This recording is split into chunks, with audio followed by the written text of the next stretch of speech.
Today, we're going to have a look at the last of the professions in the game. That's the Necromancer. Now, I've saved Necromancer for last, as many of you have guessed, as I've covered my favorite builds for each of the professions of the game, because Necro, in my opinion, is by far the strongest, is the most capable and most competent at clearing any kind of regular content that ArenaNet will want to throw at you. This thing's a monster.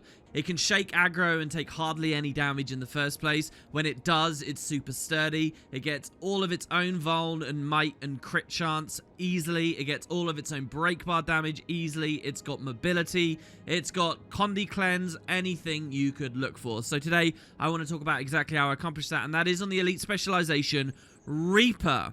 Not that Scourge is completely useless. I actually do think if you were going to run a Condi build in open world, Scourge might be the one to do, some recent updates notwithstanding. But Reaper is truly deadly. It kind of released in an okay state, and then the devs buffed it, and they buffed it again, and they buffed it again, and again. By 2019, this is the definitive easy mode way to play through Tyria. If you've got any friends that are new to MMOs or new to the game whatsoever, they're wondering what they want to play just to make stuff as comfortable as possible, Reaper and the build I'm going to show you in this video is absolutely the way to go forward. So let's jump on in and see exactly what the build looks like in action over some of the more challenging things that the world actually has to offer. So let's do it.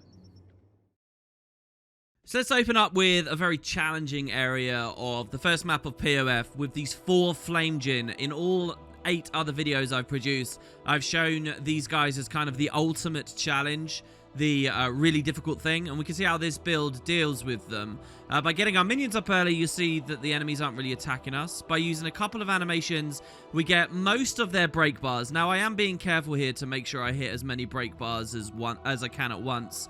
And then using Shroud auto attacks, you see we start doing massive amounts of damage, and before they really get too much damage in on me, they're dead. I do miss one of my CCs there as well, so I kind of have to copy up with another thing.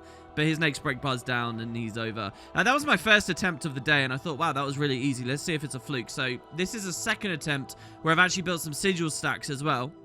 And you'll see. So we run on in. We wait with our minions. You're going to see how to use the shouts and stuff in a second. I'll explain as the video goes along. But we aggro all 4 of them. Try to get them roughly together and make sure to dodge roll if their fields are going to hit us. They haven't really actually struck us much yet. Get the elite up, get the fear up, and then just try to cleave. I'm just basically using skills while positioning in such a way that I can AoE a little bit. And this is by far the most comfortable, easiest way of dealing with all of these Flame Djinn. Out of every single build that I've shown, they just completely get destroyed because we have so many tools to get through them. And so confident am I with them that I would happily run around just kind of spamming against any other Flame Djinn that I come across, which not every build on this playlist have I really felt inclined to do, but we can just go on through, kill whatever Flame Djinn we like. We don't have to wait for cooldowns. That's really what I'm demonstrating here. We just go on in with whatever we have available. We can get the chest to the end. Here's a nearby forged patrol event, and you can see in real time here, there's no speeding up, just how quickly you can kill them. That was only a couple of animations and the entire first wave is dead. And here, I genuinely press 3 buttons. I pull them, I use the elite, and I use the skill 3 and kill an entire wave of forged. I think that was 5 forged we killed. Like the second half of that dynamic event, we did in 3 buttons there. Here's a nearby hero challenge that I thought I'd do while we were at it. Basically, the game here is just break his bar and then auto attack him to death, as you can see here. He barely gets any time to do anything. The other hero challenge near Amnoon. Again, we break the bar and use the skill 4. I always think it's wild when we look at the dynamic event UI during an event like this. You just see how quickly it's getting chunked down so rapidly. You might think that there's some kind of bug going on if it was a real event with lots of players around it and something was dying so quick. Here's the forged run on the same map, which I've shown in a couple of other videos. What I want to show here is, as we're just on a mount running through, we get dismounted. How annoying is it to keep going?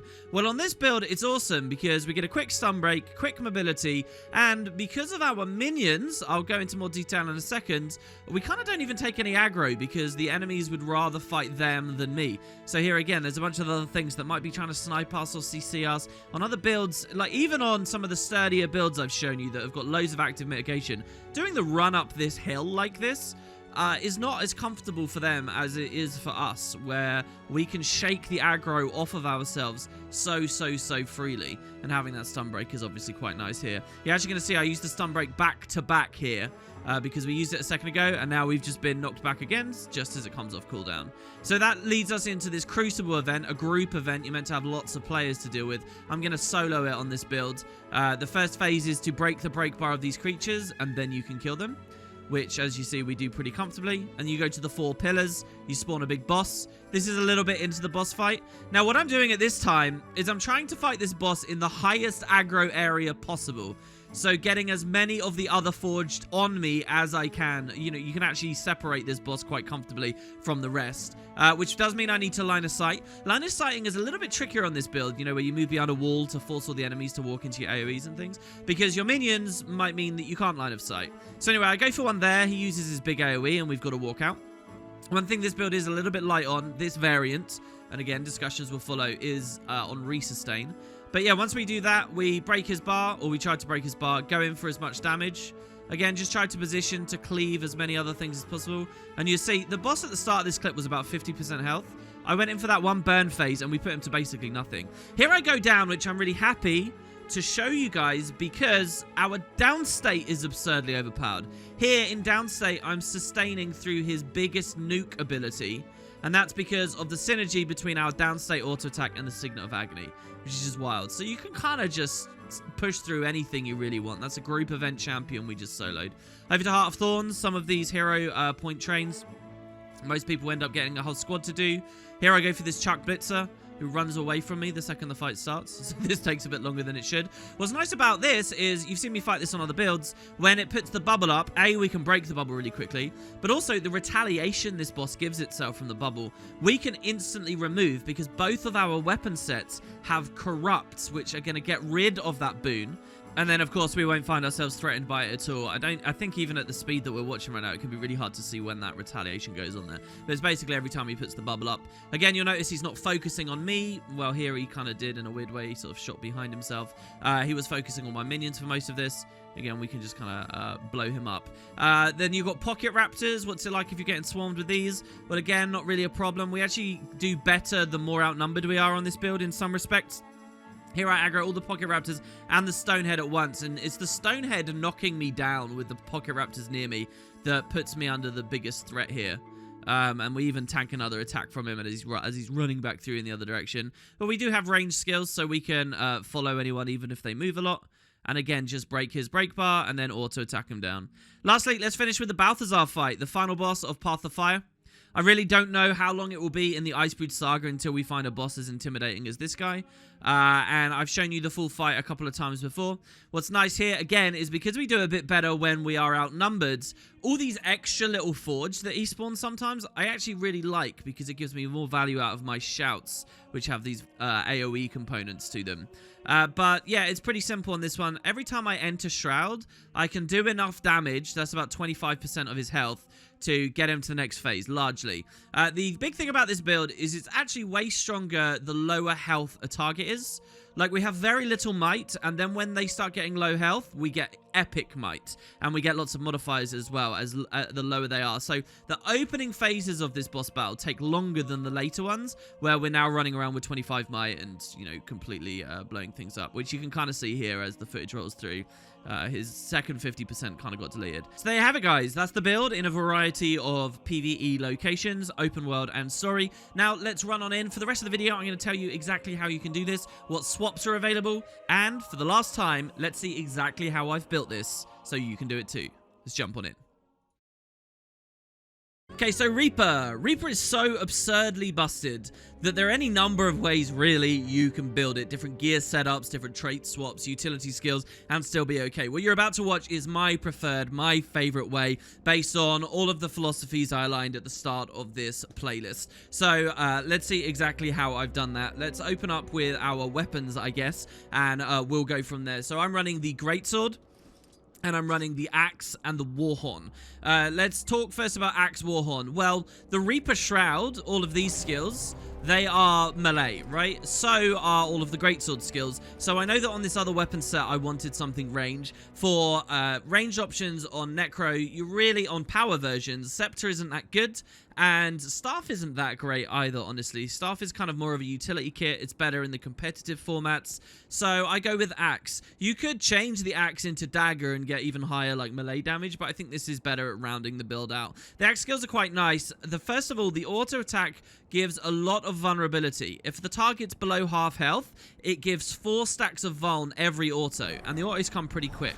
So don't be scared to use this, particularly at the start of fights sometimes. That's because the skill 2 is a chain of damage that does way, way, way more if someone has vulnerability. Check it out. You get double effectiveness out of vulnerability on this too. So if you stack a ton of vuln with the auto, when you use the 2, it will hit really, really, really hard. So sometimes I'll chain the autos a little bit before going for the 2. Sometimes I'll open with it straight away. You're going to see we got a lot of vulnerability on this build. That's something kind of nice to do. The skill 3 isn't so good. I have a lot of muscle memory for using this, and maybe in the opening clips there, you saw me using it a couple of times when I really shouldn't. But this is part of your boon removal. So say that retaliation we removed from the Chuck Blitzer earlier. Well, this is what's good here. If you're fighting against Awakened a lot in POF, it's often a good idea to use this. Some of the Forge that I've been fighting give themselves protection, and then so you can just splash this out, remove the protection, and now it's like you're doing 33% more damage to that target, right? The skill also does do a little bit of cripple, which can help with your break bar damage, but overall, not the highest priority. So that's the main hand. For offhand, I go with Warhorn. We could go Dagger if we were more Condi oriented, and obviously Focus has some damage. Focus gives you a bit of regeneration as well, which is kind of nice, but I go with the Warhorn mostly for the skill 4, Wail of Doom, a 2-second daze. I use this super regularly to get through break bars. This will actually do an AoE. This is instrumental in killing those flame djinn you saw earlier or whatever else. Huge part of playing the game against specific dangerous bosses is breaking the bar and then, you know, using your damaging skills afterwards. No matter what weapon set we're in, we have the opportunity for big break bar damage, and on this set, it's the Wail of Doom, so we just press this skill 4. In scenarios where you're not against break bars and there's just lots of enemies running around, say if you're in vanilla Guild Wars 2 core tiering areas, you won't really use this much. It's better to just throw one auto attack and kill things. I actually haven't shown you any clips of this build in these early areas because you delete stuff so fast you really can't show off many of the skills. So it's a nice problem to have, I guess, but there you have it. And then the skill 5, Locust Swarm. I don't really use this for very much more than just giving myself swiftness while I'm out of combat. We actually have 2 opportunities for that on this build, and I just use this one pretty much as regularly as I can. I like having a bit of swiftness, and this is where we're going to get some of this on this build. It is good for giving us life force. If you stand next to a target once you bring the Locust up, it's okay, but don't use this expecting big resustain from the life steal or anything like that. Just use it as a bit of life force and you know, a bit of AoE tagging maybe. There you go. That's this weapon set. It's pretty simple. This is kind of your range set and a bit of break bar damage. Next, let's look at the Greatsword. So I do like Greatsword. This is the Reaper's specific weapon. And really, I use it for 3 of the skills. I don't really care about the auto attack. First, let's just be clear. The auto attack is super strong. It's 1,000 damage, 1,408, and then 1,800. And it puts a bit of chill out. We're going to see from our traits in a second, the more chill we have, the better. So Ghost Pepper Poppers, for example, are really good food. When you hit things at night, they get chilled, and then you're going to see we get Reaper bonuses. But so the auto is good for putting a bit of chill out, but it's kind of slow. I don't use this much. Equally, I don't use Gravedigger much either. Most Reapers out there will know what this skill does, right? But look at that. 3,200 damage. It's this massive swing.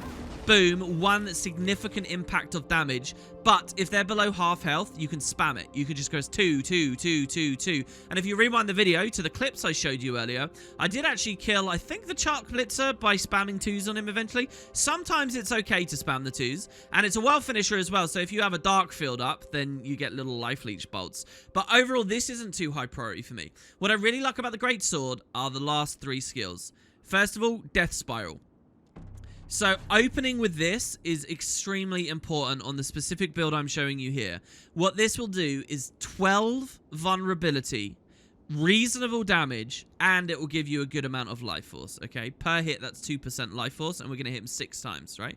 But that 12 vulnerability, remember, it caps at 25, so you're almost halfway there from this one skill, is really, really big. You're going to see from our traits in a second that keeping vuln up is important. So I like to have Death Spiral, and really, every time we're on Greatsword, this is the main skill we're interested in. You'll see that the vulnerability lasts 10 seconds, all 12 of it lasts 10 seconds, and this cools down in 10. So as long as we're using this every time we get on Greatsword, and maybe we dip onto Greatsword, we use it, and then as we leave Greatsword, we press it again, you're going to have a lot of vuln on them, just from this already, which is nice at the start of fights. Next, you've got Nightfall. This skill is also extremely powerful. It's a field that pulses blinds and gets bigger and bigger and bigger. Look how big this field is by the end, right? So you run in, and if we're against loads of Pocket Raptors or loads of Forged in a little patrol, or as the Icebrood saga goes along, any number of Icebrood or whatever dangerous things we'll find in the far north, as you fight wide groups of enemies that don't have break bars, Nightfall is really good. So, if they don't have a break bar, it means that the blind will actually blind them, and now you're not taking any damage for as long as this is up. One of the things you guys who maybe played other classes will know is that AoE blind fields are huge for keeping you alive. And while this will keep not just you alive, but all your minions alive as well. We'll get to those in a second. This is also a corrupt, and it's also cripple. So even if they have a break bar, the cripple plus blind combo is good like degeneration. So Nightfall is fantastic. The damage is alright on it, but really it's the utility of all this other stuff that is truly wild with it. To cap it off, it's a dark field. So then, if you use a Grave Dig, there's the leeching bots you're talking about. Lastly, we have the skill 5, also very good. This is kind of our Whale of Doom on this set, alright? So we have the skill 4 for break bar damage, and over here we have Grasping Darkness. Send out 3, like a hand basically, and as it grasps in towards you, it pulls everything towards you. It applies chill, and that's break bar damage. So you see how it says there's 4 seconds of chill? I think that's 4 seconds for each of the 3 fingers of the skill, right? So if you stand right next to something and you fire this out, it will actually shotgun onto them, and each one of the fingers will put the chill on. I'm pretty sure that's the way it should work. And so basically it's okay chill up time too. But basically the break bar damage here on the 5. So these are really high priority. I nearly always get through all of these whenever they're off cooldown. Don't spend much time on the autos though. And the same, likewise, I don't spend too long on the skill 1 and 2 on this set either, but many of the other ones are good. Alright, okay, so that's the weapon skills, and so now let's look at Shroud. Shroud, I can't really show you the skills for that long because we'll be draining Shroud, so maybe I need to go find a target to get it back. But first, we have the auto attack, as you can see here. Now, what's really cool about this auto is how it gives you life force back. This auto is extremely powerful. Now, what we're going to see is several of our traits buff it, and we're going to have permanent quickness while we're using it. And you're going to do a swipe, which is okay damage, a swipe, which is okay damage, and then a big swipe that gives you life force back. So one of the biggest things about this build, okay, that will make it feel really sturdy versus kind of weird, is knowing to use the autos a lot. Like, they are a very high priority for you, because the more you use autos, the more you sustain Shroud, and the more you can get all these boons and amazing things, okay? So not only do you want to use the autos tons, but also you want to use them against multiple targets, because this is a cleaving skill, and if you get AoE damage with it, then you get AoE life reap with it as well. I cannot express enough. Most people will just turn on Reaper and think, oh, it's just good because whatever, but then they just spend all their time using all the other buttons. I don't. I spend a lot of my time autoing in here because overall it will tend to give you a lot more value, okay? Like, a lot of the time I won't waste the full cast time of the 5 or the cast time of the 2. I'll just keep spamming the autos, and overall you'll do better, alright? The autos are amazing in Shroud, and keep an eye on them. Next we have the skill 2. That would be Death's Charge here. Death's Charge is pretty good. It's constant blinds, it's a big packet of damage, you can hit pretty hard. I mostly don't use this in fights though. I use this to move. Like, for example here, I just do this. I'll dip into Shroud, use the 2, dip out of Shroud. So I don't spend much life force, but we actually get that distance. And I'll use that to get close to a target or to get far away from a target. I use it for the mobility more than anything else. The blind on it obviously is good, and sometimes that'll be good for break bar. But if I'm already standing next to someone, I don't tend to use this button that much. It's a great button, don't get me wrong, but it's more important to auto than just spam that, I think. Next, we have the skill 3. This is infusing terror into Terrify. So when we first press this, it will give us damage reduction and stability, which is great. Stability is important for any kind of melee build like this. So every time when I go into Shroud, I nearly always instantly press that skill 3. Because it ensures that we've got stability while chaining our autos or doing whatever else. What this means is we can have 25 might, quickness, and stability. Nothing breaking through that easily in PvE, alright? So any of these random CCs that various creatures will throw at you, hell, even Corteria Warthogs can be annoying for CC. That's not going to be a problem anymore. Here's the thing, though. Most Reapers will double tap it. They'll create the armor on themselves and the stability, and then they'll press the button again. Pressing it again gives you Terrify, which means that you AoE fear around yourself, which can be good, but it's not always the most important thing in the world. Quite often, if I'm outnumbered or in danger, I actually just leave the 3 up because that's damage reduction. If you break the armor to fear everyone, you no longer get the damage reduction. And if you don't have the damage reduction, as enemies hit you, you're going to lose life force and be kicked out of your shroud. So here's a fundamental thing about Reaper a lot of people don't pay attention to, and we can see it when we mouse over our first miner. It says Death Shroud is replaced with Reaper's Shroud, which has more melee-oriented skills, and consumes life force at a faster rate. The thing with Reaper's Shroud is, it's super good, and it's amazing damage, but they're trying to get you to leave it really quickly. If enemies attack you, you're going to make this problem even worse if they do big damage to you. So I like to hold that 3 up for the damage reduction so that I don't lose life force that quickly, so I can keep going. I get that quality of life, okay? This isn't meant to be, this doesn't need to be a super glassy, really vulnerable thing where we just spike everything out straight away. I try to keep that engine rolling and conserve my life force as much as possible. That's why the autos are so important. So holding that, just getting it for the stab is kind of good enough. Next, we have skill 4, which is a truly ridiculous skill. It's this here. It's the Soul Spiral. It's the spin ability, which we have under quickness. It applies poison, which is okay. I mean, most enemies don't have their own heal skills or resustain that much. It stacks loads of poison for what it's worth. It's another combo, which is great. You can use that, say, out of your Nightfall. On your greatsword, you can drop the greatsword Nightfall, then go for the spin. But it's just massive damage on a really big radius as well. When you've been watching 50k come up AoE in all those clips at the start of the video, that's what this is from. It's this skill 4 here in Shroud. Super high priority. You want to ideally inflict a ton of vulnerability on your target, say with the Death Spiral, then go into Shroud and use the Soul Spiral to do epic damage while that vulnerability is up on them. Or you can sustain a couple of autos to get vulnerability up, which is in a second, and then use it as well. But that is one of your biggest hits in Reaper Shroud. The thing is, while you're using it, you're not regaining life force. So alternating between that when it comes off cooldown and then getting back to the autos is generally a good way to play. Those are your big damage and skills. Auto, auto, auto, auto, auto, and use the 4 whenever it comes off cooldown. Finally, we have another big break bar mechanism, if you don't count the fear and the chill and stuff and the blind that we already have. And that's the skill 5 here. This is the Executioner's Scythe. Big, long animation, even with quickness. Drops a chill field, which is good. Gives us the other benefits. We'll see in the traits in a second. But basically, this is a single target spike assassination skill that does ridiculous damage. I mean, look at this tooltip. When the target is below 25% health, or just as they get lower, you do more and more and more damage.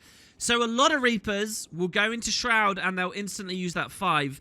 I don't actually recommend that. Unless they have a break bar or something, don't use the 5. The other thing is as well, I know it's dropping a big AoE chill field, but the actual damage on that is not AoE. It's not a 5 target spike. It's only a single target spike. So if you're going into a group of enemies, it's much better to use an auto attack because you can hit 3 at once, or the skill 4 because you can hit 5 at once, than it is to use the skill 5, which is only going to hit a measly 1 target. It's just mostly a waste of time. So don't do that. I use that for break bars, and I use it for damage and purely damage if they're low. When they're low, it's a really good idea. But otherwise, I don't use it for much unless it's for those break bars. The rest of the time, I promise, it's better to be your own. It's better to be using the skill 4. And that's how you can get all that crazy damage and stuff that you were looking at earlier. If you look, for example, at that clip montage when I was fighting the Flame Djinn, you'll notice I didn't open with that big skill 5 because that would have only hit one of the break bars of one of the Djinn. I mean, the chill would have helped the rest, but it wouldn't have been as good as the combo I did, which was using my elite and stuff. So there you have it. So that's all the left-hand side of our bar. That's exactly how all those weapons work. That's why I've chosen what I've chosen. So next, let's look at our utility skills and all the choices we've got there here, which there are several. First, I'm running the Well of Blood as my heal. So this is a 6,000 health heal, which is pretty high.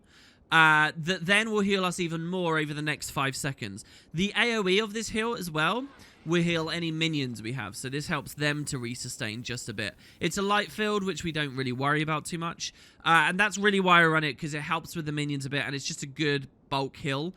There are others you can run. You could go with the Blood Fiend, which is another minion for you, and a lot of people will recommend the Blood Fiend. I personally don't like this guy too much, because of one of my mindsets when it comes to minions in general, and that is how minions hold you in combat so you can't mount up and get moving a lot. So the Blood Fiend's not bad because you can just double tap the button at any moment to kill it, and then you won't be held in combat. But it's this little moment of constantly having to resummon it that I don't like that much. I mean, he is okay, but I also feel a bit lame whenever I have to use the active heal. I'd rather have something substantive that I can actually trigger for myself here. The other thing is as well, if you look, the heal itself is only 3,900 now, into the whopping 6k from the Will of Blood. So I actually prefer this. The other one that you could run is the Signet. It's okay. Another one you could run is Consume Conditions. It's also okay, but this as a corruption puts vulnerability on you. Now, 5 vulnerability doesn't do damage to you. But if I'm in combat, so you'll see I won't get in combat from using the heal. But if I was already in combat, that 5 vulnerability would now hold me in combat until it leaves, which I don't like at all. So I don't really enjoy this. The Reaper Shout is also an okay heal, especially with the way we're traded. We'll have a look at it in a second, so you can definitely think about that.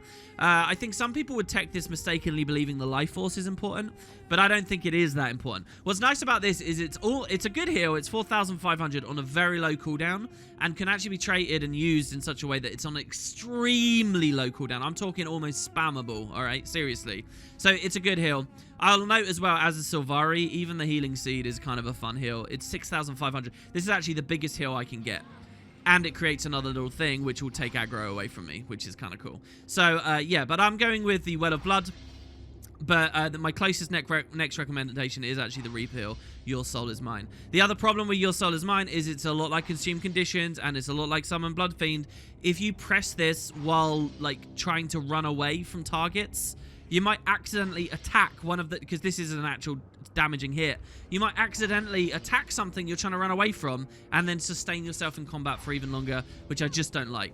This has all the quality of life that I like and none of that risk and annoying crap. So there you have it.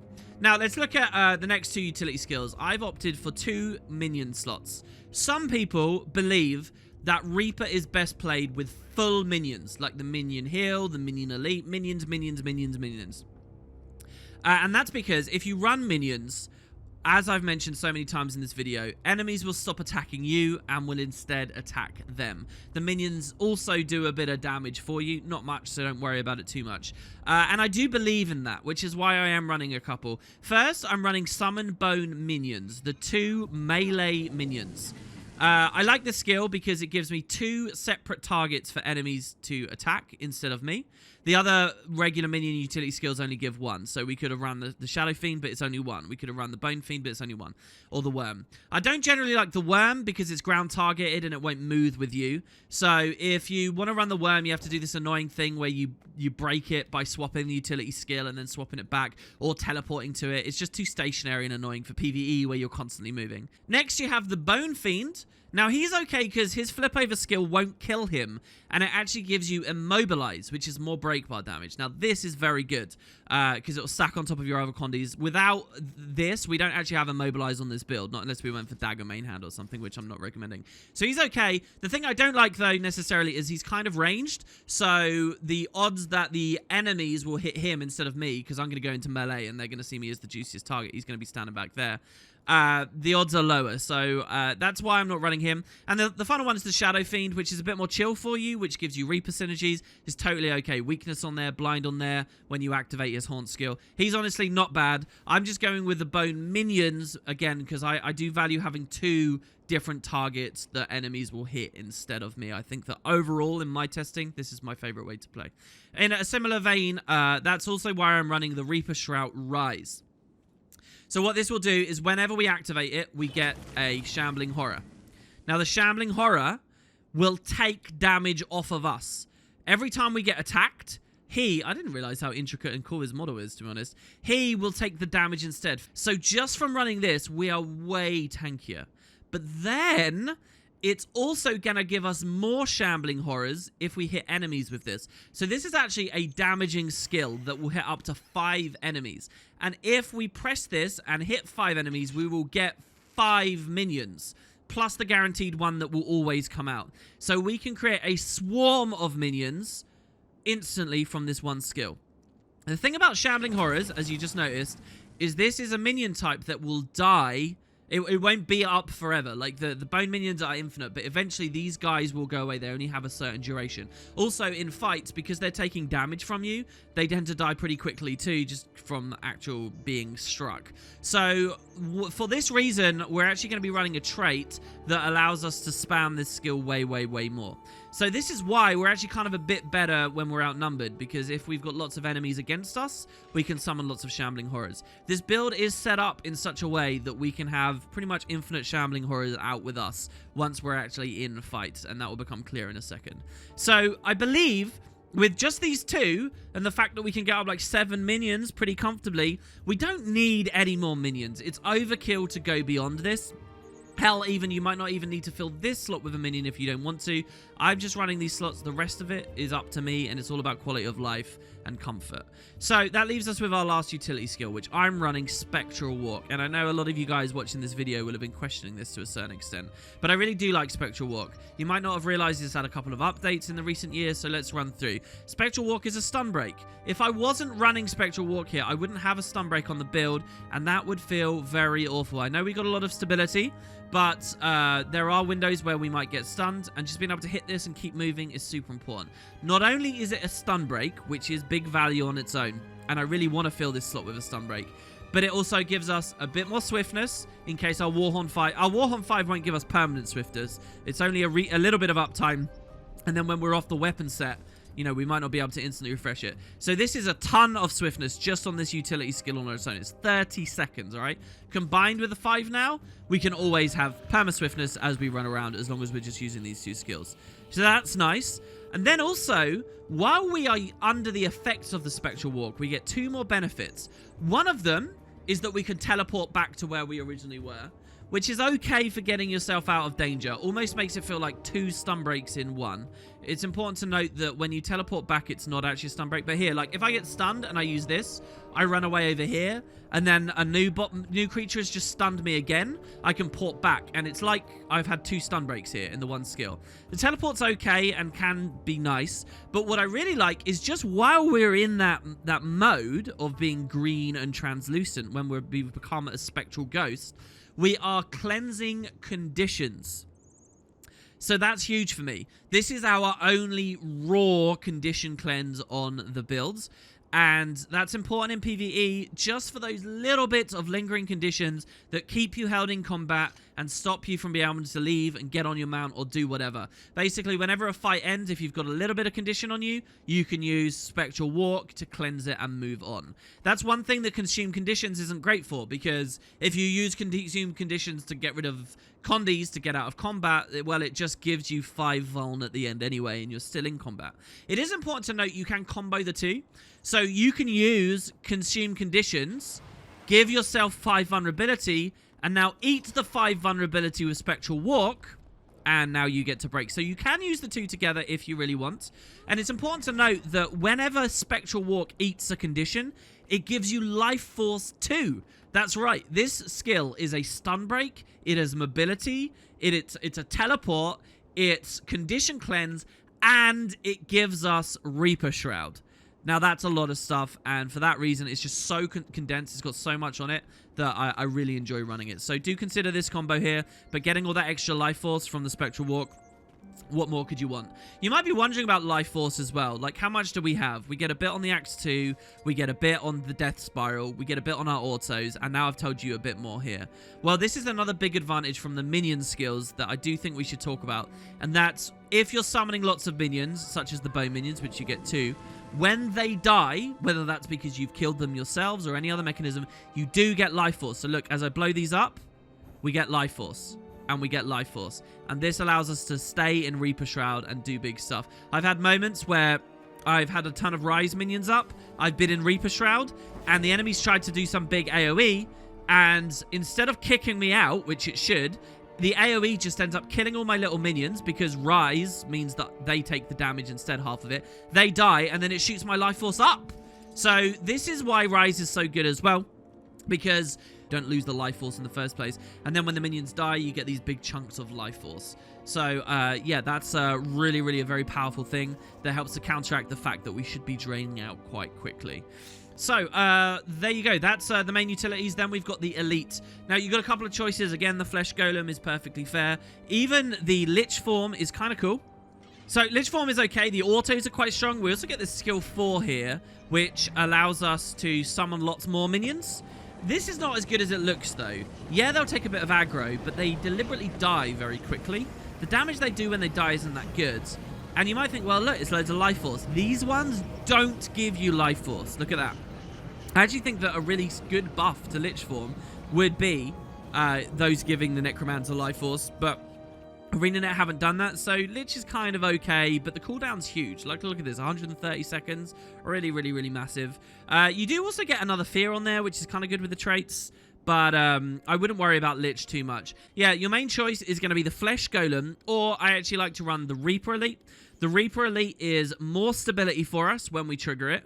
Even more stability for more targets that we hit. It's more chill, which is good for our traits. It's damage, and it's big break bar again. So what's so strong about Chill to the Bone is no matter what weapon set we're in, unless it's Reaper Shroud, we can combo our break bar skill from the left-hand side with our elite, and that will get through most break bars in the game, okay? So we can, like, Wail of Doom, and then elite, and the break bar goes down. Or we can use Grasping Darkness and the elite, and the break bar will go down. Particularly those small break bars, like in Heart of Thorns, where there's, like, a Mordrin Punisher that will charge a big hammer up and then try to hit you. Just using the elite all on its own will break that mini bar and put him into the stun phase. So that's why I really like this. It also means that we go into Reaper Shroud, we give ourselves some stability and do our stuff. We leave Reaper Shroud, and now we can use the elite to get stability for our regular skills as well. I don't care about the damage too much, and again, because of our traits, our shout skills are a lot stronger, which I'll show you guys in a second.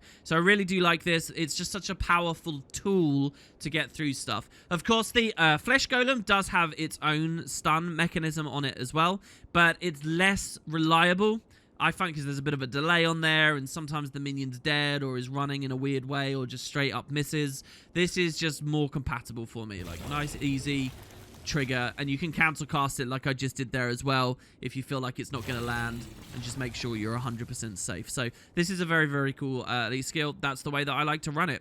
So there you go, guys. That's the utility skills. That's why I've picked. Your main swap, I think, would be change to different minions on this slot, or to anything else altogether. Or if you're not convinced by my comment on Spectral Walk, you can maybe change to something else. Spectral Armor is pretty good. It's protection for you. It's also a stun break. And if you use Spectral Armor and then go into Shroud, you get loads of life force, which is pretty good as long as things are attacking you. Another good stun break is the Well of Power. This would be similar in that it's cleanse and it's a stun break. It's on the same cooldown, except this one will give you a little bit of might and transfer conditions. I just think you get even more life force and stuff out of Spectral Walk, so I prefer that. And then if you really don't believe in having a stun break at all, you could, of course, just take the Signet of Spite, which is what most people will. And as you get into the higher-end PvE, where all that matters is stacking damage, you could obviously run this, which is just a bit more power for you. But overall, having no stun breaks and none of those other quality of life tools, I don't really like very much. Those are my top recommendations. Even a couple of the shouts are okay. The stun break shouts, all right. All right, so let's finish up by looking at traits now. Now, the 3 lines I've gone with are Spiked, Soul Reaping, and Reaper. Now, some people will recommend Death, since the Death rework, because it gives you tons of toughness and it gives you more synergies out of the minions as they die and as they do things. But overall, I don't think is as worthwhile as Soul Reaping. And even, I would point out, Blood Magic is pretty good for resustaining. But as a baseline, a core version of the build, I really think this is the best way to go, and I'll tell you the big swaps where they're possible. Let's open up with Spite, though, which is really simple. This is just damage everywhere, all right? So let's go into it. First of all, we'll get Reaper's Might. Our Shroud autos give us Might, which is great. And that's one of the reasons why we want to keep autoing away. Every time I do this, I get Might. You can see even out of combat here, I'm up to 10 Might, 11 Might, 12 Might, and it just keeps on rolling, right? Pretty good. Next, I like to take Spiteful Talisman. This gives us extra damage to anything without a boon. Damage modifiers are always really good in Guild Wars, and it's most of the time in PvE, this kind of stuff, they don't have boons on them. Even if they do have boons, we can just rip it with Nightfall, or we can rip it with the Unholy Feast, and it's as simple as that. It also has the advantage of dropping our axe cooldowns, but really that isn't that relevant. It's not that big of a deal. The other two traits are okay, but nowhere near as good as this one. I would point out that Bitter Chill, chilling a foe inflicts vulnerability, is kind of nice, because then when we're in Reaper Shroud 5, we get that big AoE ice field, and then that stacks lots of vuln super quick. But we have other ways of getting vuln anyway. We have enough. 10% damage is preferred for me. Next, we get Death's Embrace. This does more allows us to do more damage while we're downed, and we inflict vulnerability when we strike targets as they get low. So this is even more vuln for us. That's the really relevant bit. But then the 25% damage increase in downstate is amazing. You got to remember, as a Necro in downstate, our auto attacks, let's see, where can we see our skills? Here you go, weapon skills, we scroll down. This here, Life Leech, this is 20 packets of damage. It takes ages to do, obviously, but each one heals us. It does massive damage, and now you can see that's written in blue. It's because of this here, Death's Embrace. This is doing 25% more damage now. That combo, this heals us, and then it combos with the Signet of Agony, which also heals us, and the Signet of Agony heals us per packet of damage, and this is 20 packets of damage. So just Life Leech plus Signet of Agony allows us to survive so much stuff downstate, it's unreal. I haven't included any of the footage in this video because I don't want it to get too long, but I genuinely could have done an opening clip montage of me soloing champions purely in the downstate. That's not a joke, because in the downstate you've got the Fear, which can get through their break bars, and it will apply some chill. We'll see when we get to the Reaper traits. You've got this field, which will also do 6 packets of damage, which also combo the Signet of Agony. You can just hold Life Leech, and either you'll rally yourself just through the raw healing, or you'll kill the target and thus rally yourself. It's really, really ridiculous. Consider as well that the Fetid Ground, the skill 3, can AoE hit on 6 targets. This is accidentally almost one of the strongest downstate builds in the game. The only other build from this playlist that gets close is Ellie. But Necro, and Spite particularly, is definitely the best. There's a whole side of the game where, yes, we do go down, and Necro just gets like these free reses all the time. There's a big minor. Next, we have Awaken the Pain. Now, there are actually 3 kind of cool options here. Awaken the Pain is my main recommendation, which is this. All the might we get is now worth less condition damage and more power. So for 5 stacks of might, let's just see, to turn the trait off, this would give us 150 condition damage and 150 power for 5 might. But we don't really care too much about condition damage on this play style. It's really the flat hits that we're more interested in. So if we take this, yeah, we lose a bit of condi, but we gain a lot more power. Instead of 150 for 5 stacks, we get 200 for 5 stacks. They basically shuffle it a bit. So that's really, really nice all on its own. We're going to have tons of might anyway. In addition to that as well, just going into Shroud will spike us up 5 might. We're not reliant on that to get to 25. We've already seen that this source here, Reaper's Might, is very good. But it's a nice start, especially in PvE, where, you know, you're not necessarily going to get 25 auto attacks on a target before it dies. Stuff dies too quick for that. So spiking up 5 really early is of value, is worth something. So that's why I like Awaken the Pain. You could equally take Dread. So Dread will spike 10 vulnerability on anyone you fear. Now, if you go with Dread, then yes, entering Shroud and double tapping the skill 3 for the instant fear is a very good idea, because that instant fear is going to give you 10 vuln. But also look at this, 33% more damage to anything that's feared. That's a big modifier.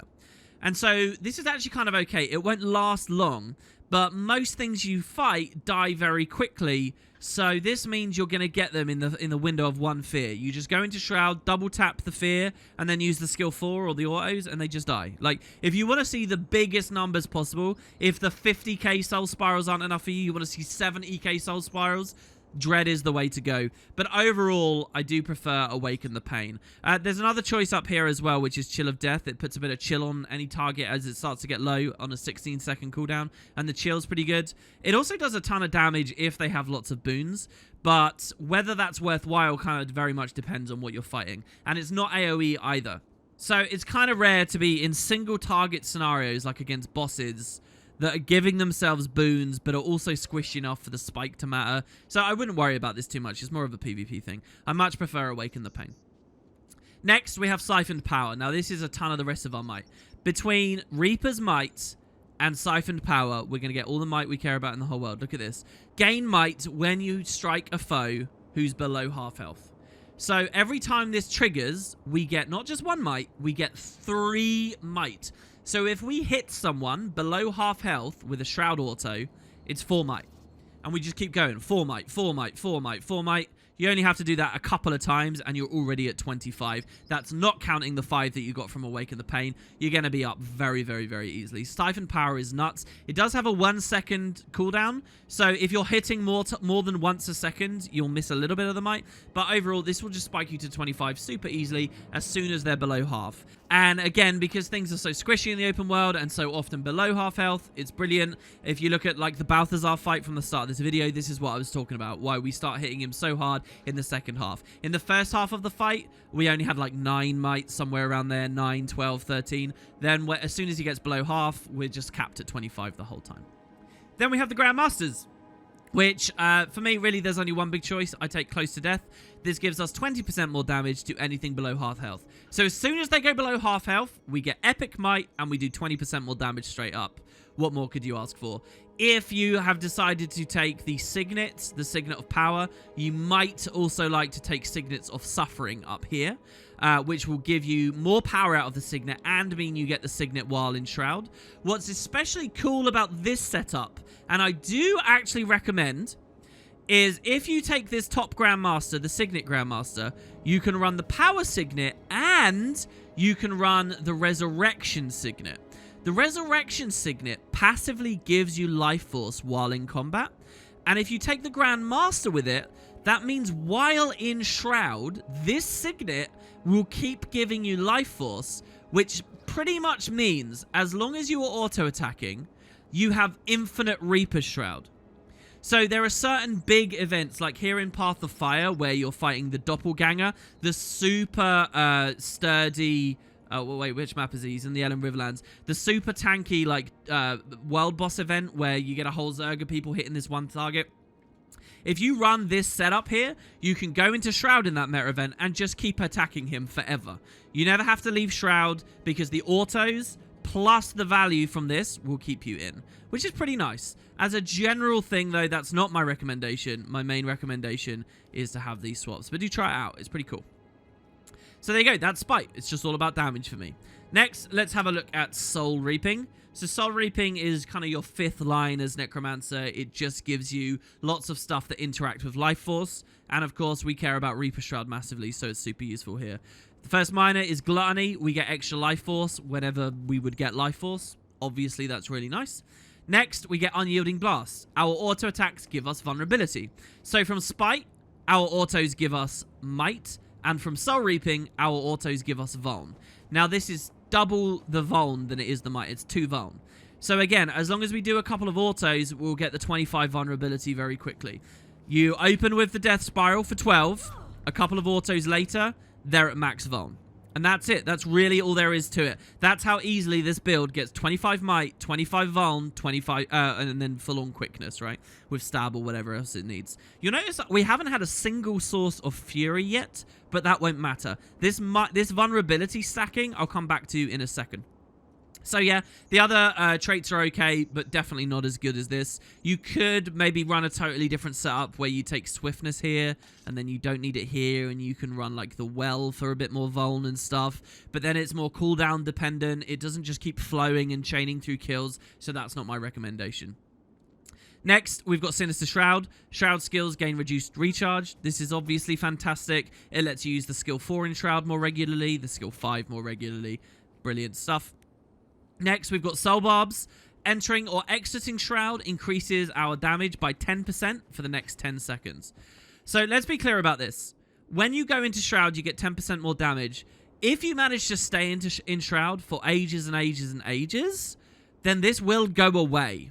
But it tends to be that after about 10 seconds in there, you're drained enough that you're going to get kicked and you want to do something else. You want to use other skills. So then you leave and then the 10% comes back. And then about 10 seconds later, you've probably spent a weapon set or two worth of stuff. And hopefully you've got Shroud again to go back in. So you can sort of sustain this for a good amount of time. You can keep juggling it. It's just good damage. The other choices really aren't that great. A bit of extra vitality is all right. It gives you more life force. And the life force on Fear is kind of okay. If you wanted, you could do the Dread combo. So Dread, we do 33% more damage to feared people, and now our fears last double. But that's not my main recommendation. I would take the damage instead. Next, we have Soul Battery. Our maximum life force is increased. So this one you might think, oh, that lets us stay in Shroud longer. But do remember that we are draining out of Shroud based on a percent. It's 5% a second. So the fact that this gives us a bigger pool doesn't actually matter, really, for as much as the degeneration is concerned.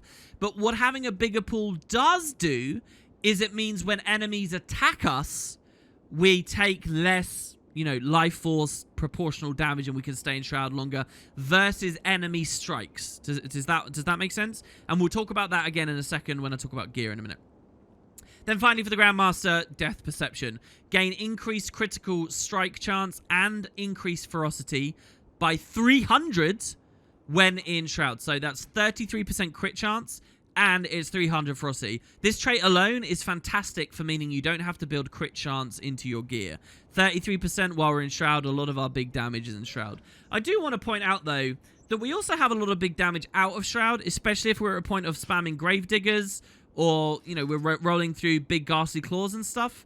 So Reaper can be kind of a weird thing to build in the, it's like, okay, I can go for 100% crit chance only in Shrouds, or do I want to go for 100% crit chance on all my weapon skills? I've kind of gone for a bit of a mix here, which you'll see in a second. But again, I remind you, if you play the Signets of Suffering version where you're just always in Shroud, all of a sudden it becomes a no-brainer. This is really good. The 300% increased ferocity means all of our attacks in there are doing even bigger damage. Reaper is designed that all of the Reaper Shroud attacks do big damage anyway, and now we're making them even stronger. And then finally, we get Reaper. And Reaper hosts another big crit chance trait, which is going to spur me into a fairly large discussion. So let's just first of all look at all the other ones. First of all, I'm taking Augury of Death. Shouts gain reduced recharge by 10%. Now, most traits like this in the game go 20%. This one's just 10, but keep reading.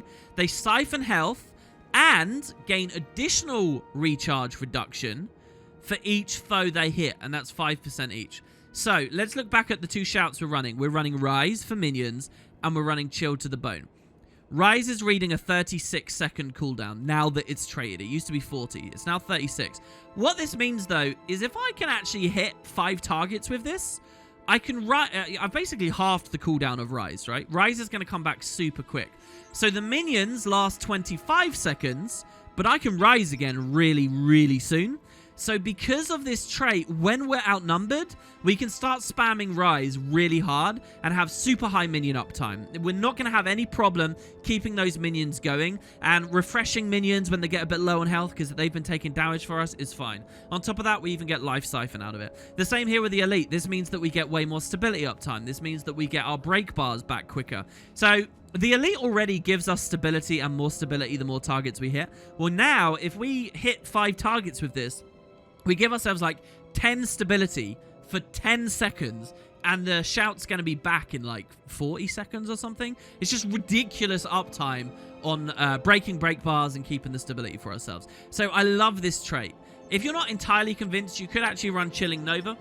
which means if you hit someone who's chilled, it will do a little explosion for a bit of damage, and then it will chill them again for a little bit of chill. So you can keep the chill going with this if you like. This trait, you might have expected me to recommend because it's like quality of life. It just sheds movement condies off of you while you're in Shroud. But you don't get hit with these enough for that really to matter to me. I just use Spectral Walk and it's fine. We'll just turn those conditions into Life Force. It's much better. So yeah, I love Augury of Death. Really cool trait. Next, Shivers of Dread. I've been talking about fear a lot in this build. Well, whenever we've been fearing, we would also chill, which is really nice. And let me look at the final minor for you here as well. Cold Shoulder. Our chill sources all last longer because we're a Reaper, and chilled foes take 15% more damage from our attacks. So, you know, a better way for me to have done this video probably would have been to mouse over Cold Shoulder at the start of all this. But remember everything I said about chill, say when we're in Shroud, the Shroud 5, or any of our fears now giving chill, that gives us 15% more damage too. So keeping chill up is great. That's why the auto attack you might like to do a bit. That's why the Grasping Darkness, getting the chill out of that's kind of nice. That's why this elite is nice because it's chill as well. All of these things give us 15% more damage. I really do recommend Ghost Pepper Poppers if you're fighting things at night because you get so much chill and 15% more damage is no small amount. So there you go. That's kind of the idea. Every time we fear, we chill. Whenever they're chilled, they take more damage. So let's skip over to the Grandmaster tier now and see what's available. Now, 2 of them are good. The one I don't really recommend is this, Deathly Chill. This is like your Condi trait. It's for Condi Reaper playstyles, which I'm not talking about here. The other trait that's really good that I'm recommending is Reaper's Onslaught. This is gain ferocity and quickness while in Shroud. So remember, hold on, in Soul Reaping, we have gain ferocity in Shroud. And we also have it here. Yeah, that's right, okay? 300 ferocity from this, 300 ferocity from this, 600 ferocity just for being in Shroud, okay? And we've got tons of crit chance being in Shroud, and we can build our gear to have 100% crit chance. Our damage is going to be abominable in there. Not only do you get 300 ferocity, you also have permanent quickness in Shroud from this as well. And if we ever auto attack, it reduces the cooldown of our other skills in Shroud. This is possibly one of the most ridiculously overcharged loaded skills in traits, in Guild Wars 2. This is insanely strong. So definitely this is a big choice for you. It's my main recommendation for a long, long, long way. 99% of the content you play, this is the one to do. However, I do want to point out the existence of Blighter's Boon. So if you are struggling, if you're doing something really out of your depth, if you're trying to solo a group event, if you're trying to kill the champion Balthazar in the Balthazar Temple or doing something very nuts, then Blighter's Boon is really good too. Gain life force whenever we apply boons to ourselves. So that's really not that amazing. We don't even have that many boons. We've got some stability on the elite. We've got a bit of swiftness. All right, fine. But so if you see here, when I give myself swiftness, I get a tiny bit of life force. That's not that cool. That would make like Well of Power a bit better, by the way, because the might that you get here, each individual stack counts, and the stability here and all the conversion here. But the really big bit here is if we're in Reaper Shroud, whenever we apply a boon to ourselves, we heal. We give ourselves health. So why is that cool? Well, basically, this is insane resustain. This is lots and lots of healing for us. Because when we're in Shroud, every auto attack gives us might. And as we hit people low on health, we get triple might. And when we enter Shroud, we get 5 might, which, by the way, does proc Blighter's Boon. So entering Shroud heals us 5 times. And every attack in Shroud heals us. And every time we hit someone, even out of Shroud, while we're in Shroud, we're healing. We get life force out of Shroud. All these 3 might is heal, heal, heal, heal, heal, heal, heal, heal, heal. So this is a big resustain version. The most resustain-y, like just sturdy version of this build is to take Blighter's Boon here, and then also to take the Signet of Suffering combo where you can sustain in Shroud for ages. It means you go into Shroud and you can like full heal yourself while hiding in life force, and then when you run out of life force, you exchange the health for more life force, and then you go back in, and now you're using life force to get health, and now you're using health to get life force, and you just go and go and go and go. So this is a very sturdy option.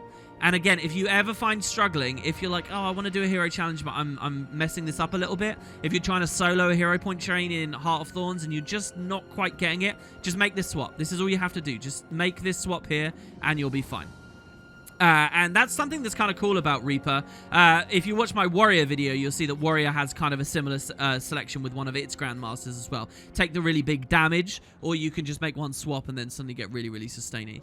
Obviously, this is a big trait to give up. You lose 300 ferocity, you lose the permanent quickness, so you don't get quickness giving you Blighter's Boon. If you could take both of these at once, it would be insane. But it is a very meaningful thing that I really do recommend you guys try out. So there you have it. So that's most of the traits. There's one final trait for us to look at, and that's here in the middle section. So there's a very good one here called Soul Eater, which is 10% more damage to melee, which is excellent, okay? And as we strike things in melee, we heal, as long as we're not in Shroud. Now, don't overestimate that healing. That 5% healing looks really good. It's not as good as you might think. Because most of our damage we're in Shroud, and this trait doesn't, the healing won't work while we're in Shroud, it kind of doesn't matter that much. You know, it's only going to heal you a lot if you're in a weird situation where you can grave dig spam or whatever, but that's kind of not the playstyle. So the healing isn't that good. The 10% damage is all right, though. And a lot of people do recommend this, right? They really will. However, what I'm taking instead is this one down here, Decimate Defenses.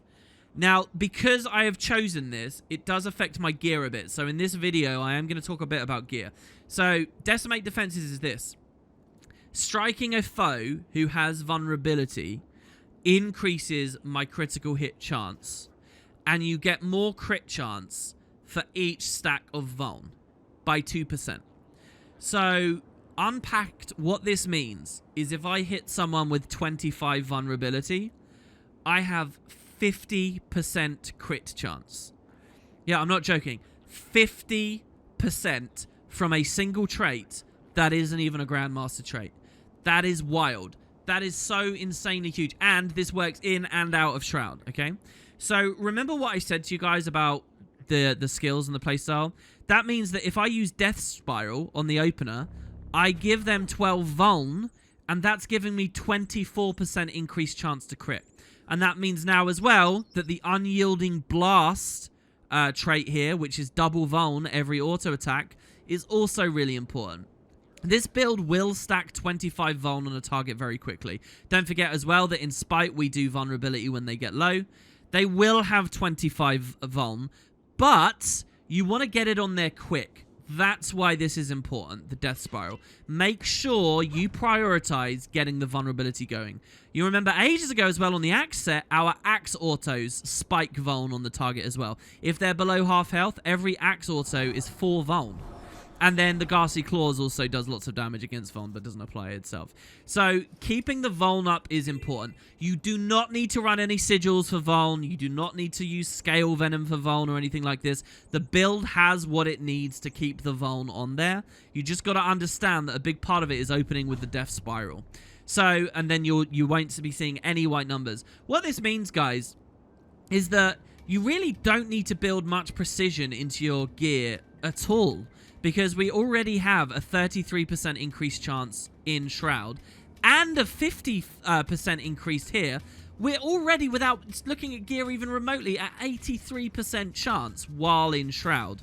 So how much crit chance do you really want to build? Well, that's your choice. For me, I have instead gone with Berserker Trinkets on the right here, which means that my baseline is about 40%, okay?